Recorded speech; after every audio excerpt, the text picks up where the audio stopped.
एक बड़ी खबर पर नजर डाल लेते हैं। झारखंड में चंपाई सोरेन सरकार बचेगी या फिर कोई खेला हो जाएगा, ये आज साफ हो जाएगा। बिल्कुल, आज झारखंड में नई सरकार का फ्लोर टेस्ट है। चंपाई सोरेन सरकार के पास बहुमत है या नहीं, ये आज विश्वास मत से साबित हो जाएगा। रांची से हैदराबाद गए गठबंधन के 37 विधायक बीती रात रांची लौट आए हैं और सभी अब फ्लोर टेस्ट में शामिल होंगे। तो वहीं पूर्व सीएम हेमंत सोरेन जो कि ईडी के रिमांड पर है, वो भी आज इस फ्लोर टेस्ट में विश्वास मत के दौरान विधानसभा में ही मौजूद रहेंगे। अगर झारखंड विधानसभा की मौजूदा स्थिति की हम बात करें तो 81 सदस्यों वाली विधानसभा में जेएमएम के पास है 29 विधायक, कांग्रेस के पास 16, आरजेडी के पास 1, सीपीआईएमएल के पास 1 विधायक है, यानी सत्ताधारी गठबंधन के पास 47 विधायक है, जो कि बहुमत के आंकड़े से 6 ज्यादा है। तो दो तस्वीरें आपके सामने देखिए। परीक्षा अभी खत्म नहीं हुई है चंपाई सोरेन सरकार की। एक तरफ शपथ ग्रहण उनका हुआ और शुक्रवार को अब उन्हें बहुमत साबित करना होगा विधानसभा में।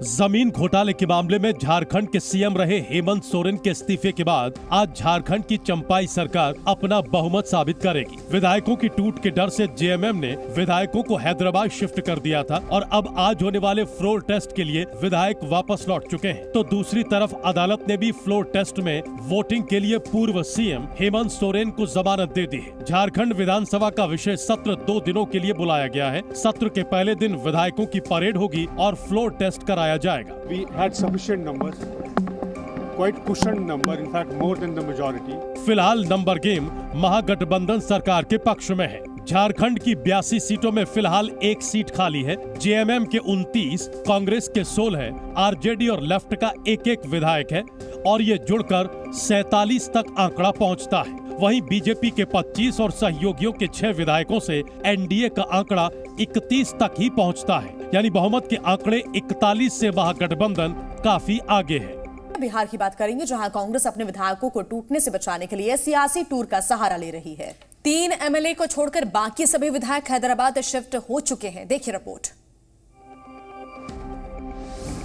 बिहार में 12 फरवरी को नीतीश कुमार की नई सरकार का फ्लोर टेस्ट होना है। इससे पहले कांग्रेस को पार्टी में टूट का डर सता रहा है। विधायकों की संभावित टूट को रोकने के लिए 16 विधायकों को हैदराबाद में रंगारेड्डी के नेचर वैली रिजॉर्ट में शिफ्ट किया गया है। कांग्रेस के 19 विधायकों में 3 विधायक हैदराबाद नहीं पहुंचे हैं। खबर है कि कांग्रेस के 3 विधायक आबिदुर रहमान, सिद्धार्थ सौरभ, मनोहर सिंह आज हैदराबाद जाएंगे। नीतीश कुमार ने 28 जनवरी को 8 मंत्रियों के साथ मुख्यमंत्री पद की शपथ ली थी। विधानसभा के नए स्पीकर का भी चुनाव होना है, जो 12 फरवरी को ही किया जाएगा। कांग्रेस के विधायकों की भागम भाग पर बीजेपी सवाल खड़े कर रही है। कांग्रेस के लोग भयभीत हैं, डरे हुए हैं। वो विधायकों पर विश्वास नहीं करते, विधायक का अपमान करते हैं। विधायक को बंधुआ मजदूर बनाने वाले मानसिकता से मुक्त होनी चाहिए कांग्रेस को।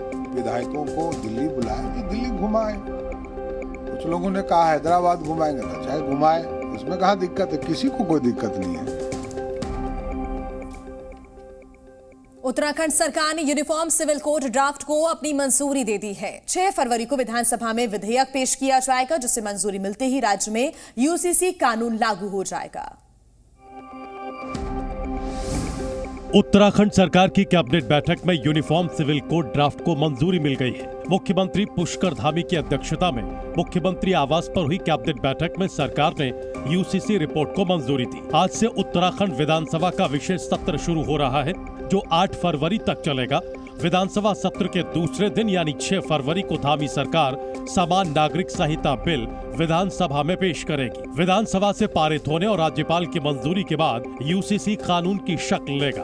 राज्य सरकारें अपने यहाँ इसको लागू कर सकते हैं। इसको राज्य अपने अपने अनुसार उसको लागू करने की दिशा में काम कर सकते हैं। उसके अनुसार ही हम सदन में चर्चा करेंगे और विधेयक के रूप में लाकर विधेयक बनेगा। गोवा के बाद उत्तराखंड यूसीसी लागू करने वाला देश का दूसरा राज्य बनने की दहलीज पर है। कई दौर की चर्चाओं और कानूनी पहलुओं पर विचार विमर्श के बाद धामी सरकार समान नागरिक संहिता को कानूनी शक्ल देने जा रही है।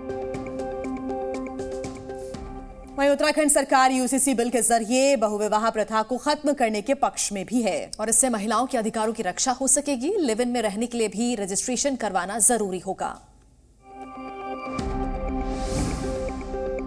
उत्तराखंड में विधानसभा से बिल पारित होने के बाद समान नागरिक संहिता कानून लागू हो जाएगा।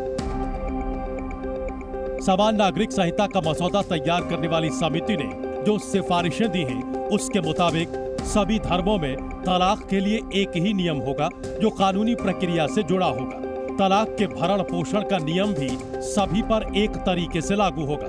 संतान गोद लेने की प्रक्रिया भी सभी धर्मों के लिए एक जैसी ही होगी। सभी धर्मों में शादी का रजिस्ट्रेशन अनिवार्य होगा। साथ ही पारिवारिक संपत्ति में लड़की को भी समान अधिकार मिलेंगे। अगर लड़की किसी दूसरे धर्म में शादी करती है तो भी उसके अधिकार कम नहीं होंगे। सभी धर्मों में एक ही शादी की इजाजत होगी, यानी बहुविवाह प्रथा पूरी तरह गैर कानूनी मानी जाएगी। साथ ही राज्य में लिव इन में रहने वालों के लिए रजिस्ट्रेशन करवाना जरूरी होगा।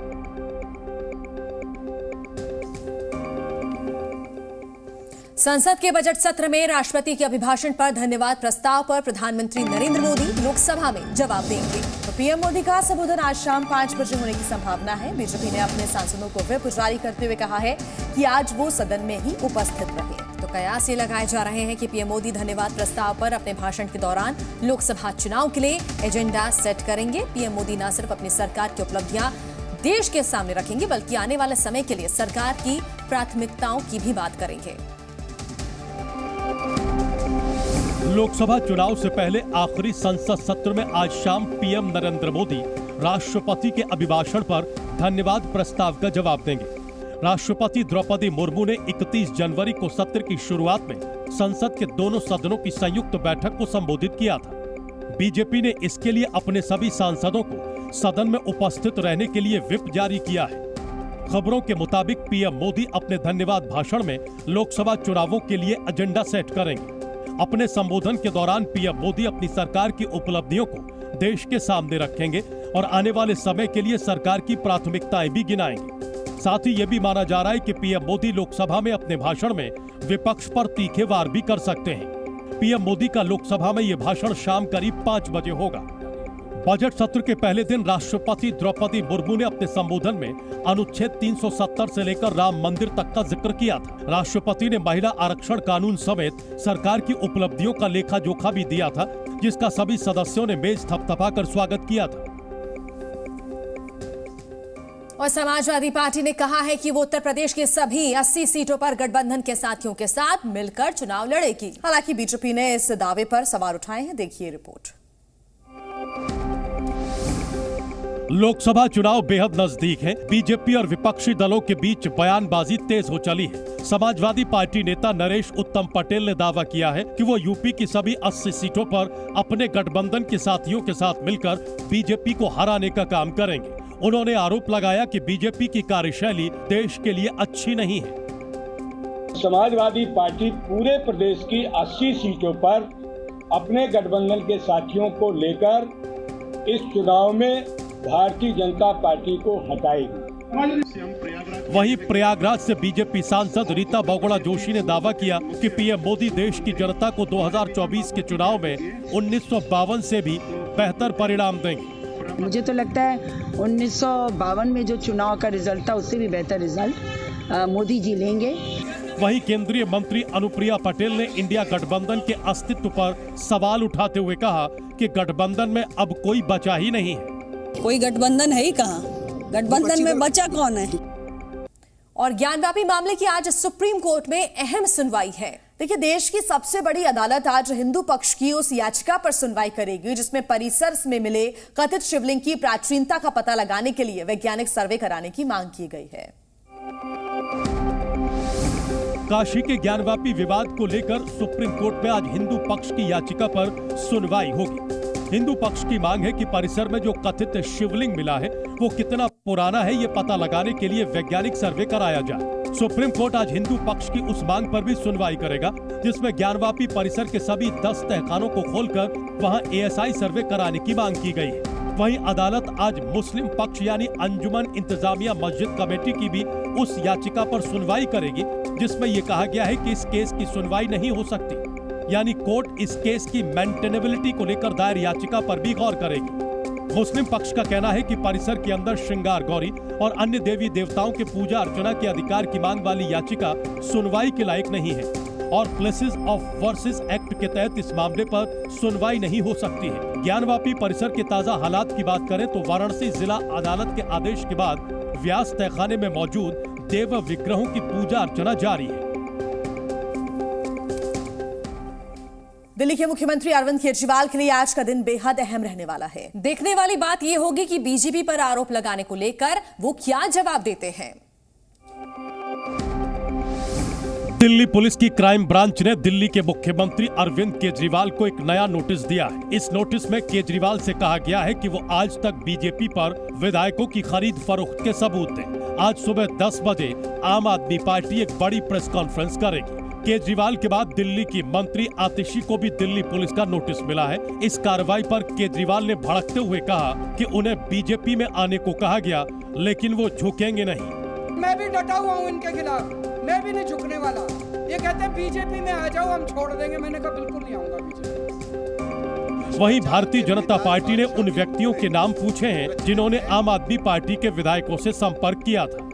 ऐसे व्यक्ति कौन से एमएलए हैं जो आप कह रहे हो खरीदना चाहते हैं, उनके नाम बताइए।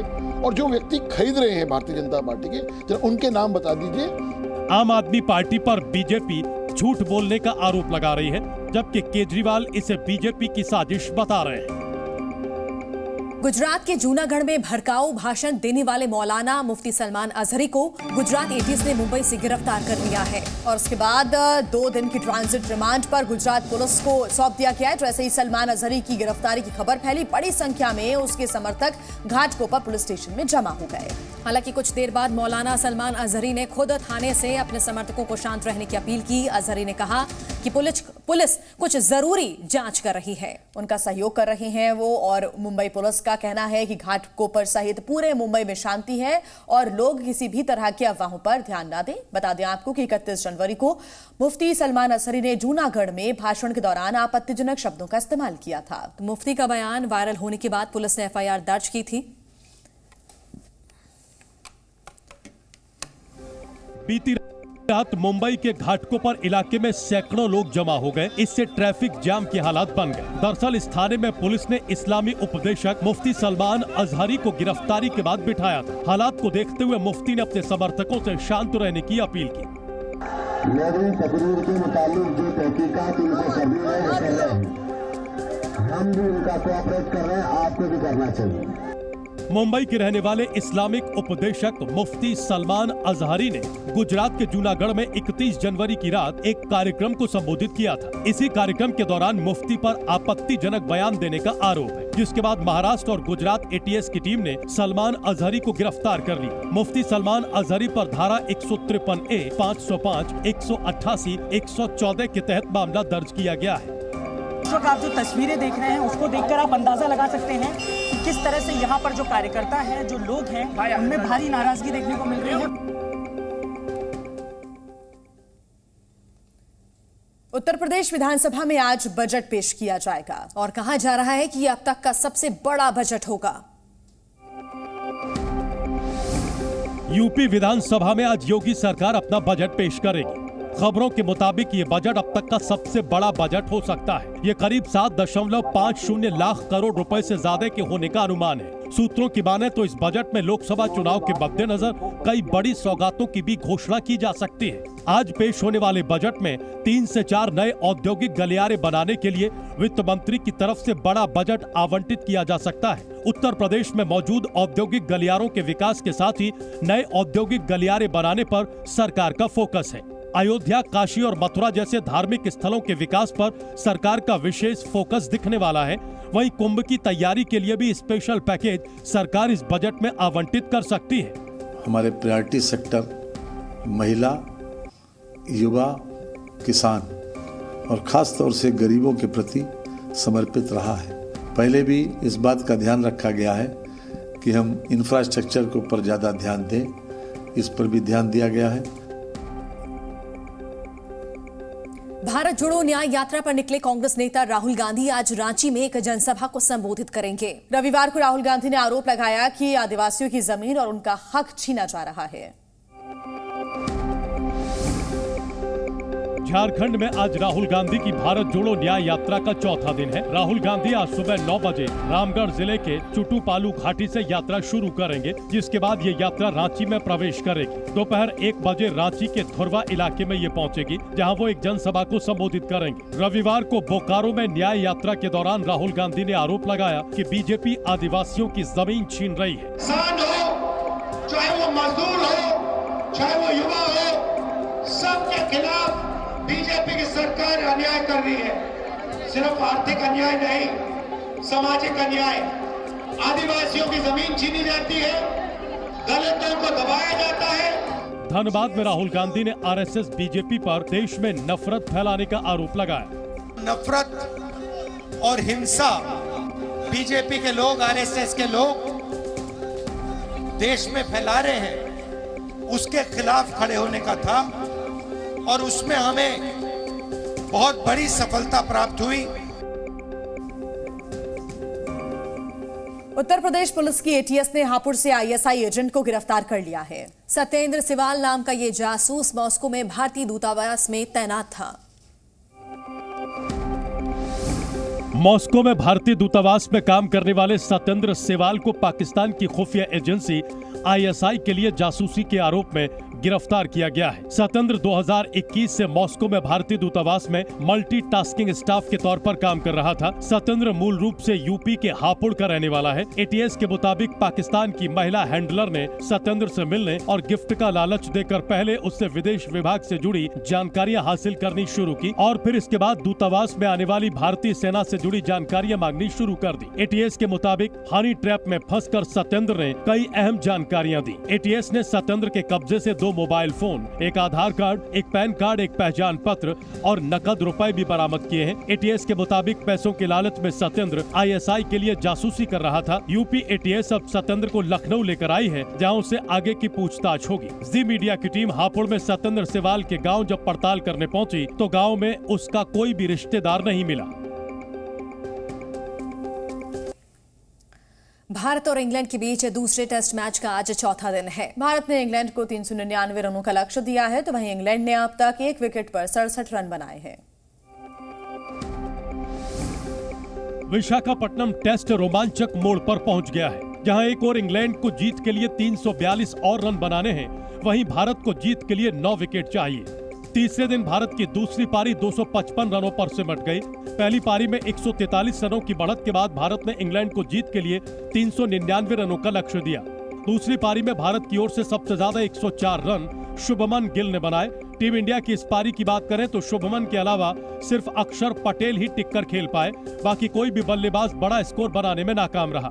भारत की ओर से अक्षर पटेल ने 45, श्रेयस अय्यर ने 29 और अश्विन ने 29 रन बनाए। इंग्लैंड की ओर से टॉम हार्टले ने सबसे ज्यादा 4 खिलाड़ियों को आउट किया, जबकि रेहान अहमद ने 3 और जेम्स एंडरसन ने 2 विकेट लिए। 399 रनों का पीछा करने उतरी इंग्लैंड की टीम को पहला झटका अश्विन ने दिया। ओपनर बेन डकेट 28 रन बनाकर विकेट के पीछे कैच आउट हो गए। इसके बाद नाइट वॉचमैन रेहान अहमद के साथ मिलकर जैक क्राउली ने इंग्लैंड की पारी को संभाला और विकेट नहीं गिरने दिया।